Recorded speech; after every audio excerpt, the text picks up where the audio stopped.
صبح روز 31 اوگوست صحنه حالی مؤسسه تسلیت میانه عمومی رقم 8 نویای فرخور پر از جوانان است. اینها نه خوانندگان صنف‌های بالایی بلکه آموزگاران جوانی هستند که بعد ختم دانشگاه‌ها به حیث معلم در مکتب‌های نویه به کار قبول کرده شده.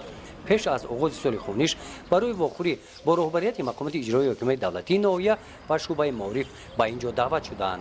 من از کودکی آرزو داشتم که کسب آموزگاری را پیشه خود نموده خوشبختانه امروز به این آرزوام رسیدم که بعد از ختم دانشکده دولتی زبان‌های تاجیکستان به حیث آموزگار به مکتب قبول گردیده و در تربیت نسل نورس که سهمگذار دولت و ملت باشد سهم ناچیز خود را گذارم. واخوری در طلوع برخوای مؤسسه تعلیمی برگزار گردید. در جامعه خیلی کرده شد که امسال زیاده از 80 نفر آموزگاران جوان با رخصت دانشگاه‌ها به ناحیه فرخور فرستانیده شدند. در عمل باشد زیاده از 100 نفر آموزگاران جوان امسال در ناحیه به کار قبول کرده شدند. یعنی حکومت باور کرده تربیت نسل نورس را به دست جوانان می‌سپارد. در نوبت خود از آنها طلب دارد که به این کسب پرشرف و آینده‌ساز جمعیت با حس صمیمیت و صداقت و مسئولیت شناسی مناسبت داشته باشند. در جامعه آموزگاران پرتجربه نیز اشتراک داشتند. آنها در نزد جوانان برآمد نموده هم کسبان جوان خود را برای صاحب شدن به نام حقیقی معلم به عزم و زحمت و کوشش و غیرت هدایت نمودند.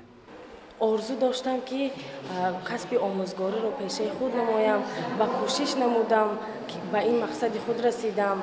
طبق قوات پرزیدنتی در دانشگاه دولتی خوجند به نام اکادمیک باباجان غفورов تحصیل کردم. 5 سال تحصیل به نهایت خوب گذشت با دستگیری و غمخواری های حکومت جمهوری تاجیکستان. اساسگزار صلح و وحدت ملی پیشوای ملت محترم امامعلی رحمان دانشگاه را با بهای خوب و اعلی و دیپلم اعلی ختم نمودم و پگاه خدا خواهد کار را سر میکنیم. طبق قوات پرزیدنتی 5 سال تحصیل نمودم. خود را در نزد حکومت و جمعیت قرضدار حس میکنم و کوشش می نمایم که با خدمت شایسته خود با خدمت صادقانه خود این قرض خود را به دولت و جامعه برگردانم. صحنه مؤسسه تسلیت میانه عمومی رقم 51 ناحیه نیز نمود ادانه داشت. در این مؤسسه تعلیمی که در یکی از دهه‌های دوردست نزدیک سرحدی دهه وحدت جماعت دهات غلبه واقع گردیده است، 2 صنفخانه نو مورد استفاده قرار داده شد. یکی از مکتب‌های دهه‌های دوردست‌ترین از مرکز است. ما همین قدر گفتنی هستیم که در مکتب 215 خواننده میخوان، راستیگر در 3 بس میخوندیم. همین رو ما کوشش کردیم با دستگیری یگان گروه یگان چیزی ما یابیم که همیشه چکنیم. همین بچه‌ای که سخاوتمند جمهوری تاجیکستان همون خب ما رو دستگیری کردند و 2 صنفخانه علاوه‌ای با ما ساخته دادند. این جمع کاری ما شد که ما 3 بسته و 2 بسته گذاشتیم. صنفخانه‌های نوبنیاد از جانب جمعیت دستیاری با کمک شهروندان سخاوتمند تاجیکستان بنیاد یافته است. برای ساختمان این صنفخانه‌ها مبلغ زیاده از 40,000 سومانی خرج کرده شده است. صنفخانه‌ها با میز و کرسی‌های زمانوی تجهیزانیده شده برای روشنایی با پنل آفتابی تامین کرده شدند. ما فهمیدیم که در جماعت غلبه دهه وحدت همچون اینا نیازمندند که 1-2 صنفخانه علاوه‌ای داشته باشند.